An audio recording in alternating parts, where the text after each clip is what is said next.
Hey, hello everyone. This is Dr. Smith Patel, and I welcome you all on my YouTube channel, on which I am making my first YouTube video. By this channel, I want to have your look on male fertility and sexual behavior, mentally and physically, biologically. So let's start our first topic, which is erectile dysfunction. So, what is actually erectile dysfunction is? Let's make it simple. Unable to develop or maintain a penile erection during sex means erectile dysfunction. Also, we can call it impotence. This is very common in age. Sex can be impotent within relationships, so erectile dysfunction often carries with it emotional and psychological stigma. In both males and females, sexual activity involves a sequence of events called the sexual response cycle. This cycle has four phases: excitement, plateau, orgasm, and resolutions. During the excitement phase, muscle tensions, heart rate, and blood flow to the genital rise. When these reaches the maximum level, it is called the plateau phase. Next, the accumulated sexual tension get released during orgasm, causing ejaculations in male. Immediately after orgasm, come to the resolution phase, where the body slowly returns to its original unexcited state. Let's take a look at the penis, which is made of three long cylindrical bodies: the corpus spongiosum that surrounds the penis urethra, and the two corpora cavernosa made of erectile tissue. The corpora cavernosa are wrapped in a fibrous coat called a tunica albuginea. Each corpus cavernosum each corpus cavernosum is made up of blood-filled space called cavernous space. These areas are lined with endothelial cells surrounded by smooth muscles. Running down the center of each corpus cavernosum is a large artery called the deep artery, which gives off smaller arteries that supplies the cavernous spaces. Next, blood gets drained from these spaces by small imaginary veins, which drain into the deep dorsal vein. This vein then carries the blood back into the systemic circulations.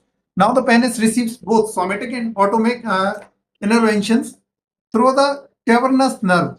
Now an erection can happen in two ways, either by physical stimulation of a penis or genitals or reflection erection, or by becoming emotional stimulated by through called psychogenic erection. In both cases, the parasympathetic nerve fibers in cavernous space release acetylcholine from their nerve endings. Acetylcholine binds to muscarine receptor on endothelial cell, which activate the enzymes nitric oxide synthase that convert the amino acid arginine into citrulline and nitric oxide. The nitric oxide diffuses into the nearby smooth muscle cell and activates guanylate cyclase, which convert GTP molecule to cGMP. This leads to a fall in intracellular calcium level, causing the smooth muscles to relax and allowing the cavernous space to expand and fill with blood. The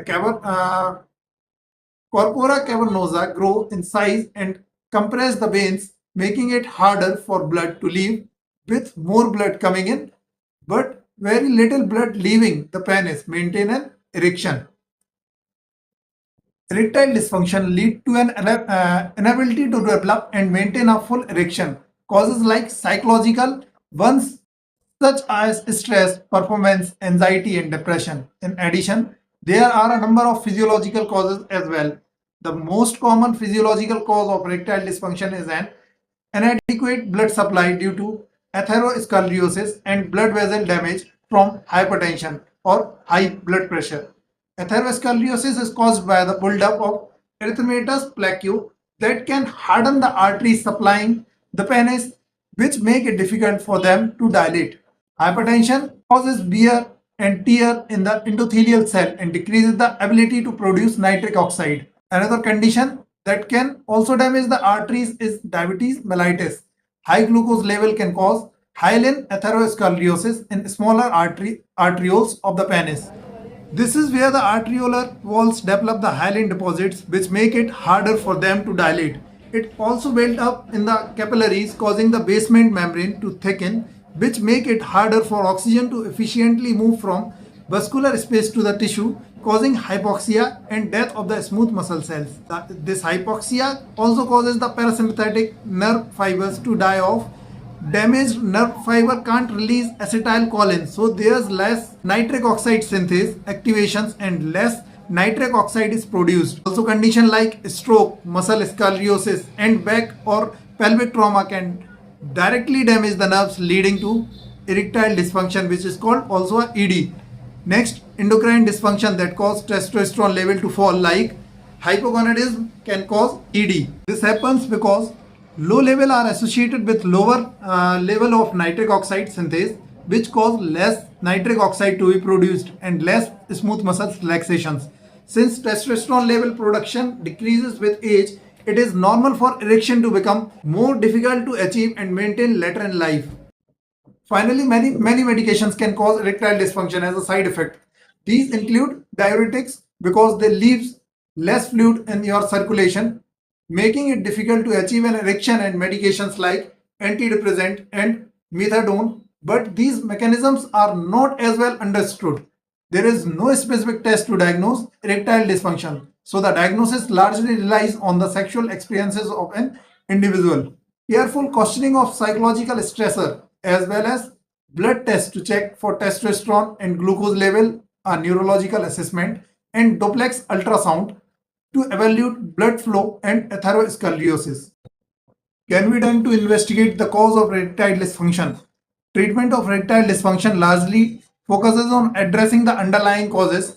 PDE5 inhibitor like sildenafil, vacuum erection devices, prosthetic implants, etc. But we can also use some homeopathic medications, which is too good to use, like Agnus castris, acid phos, selenium, and multiple like these other medications. So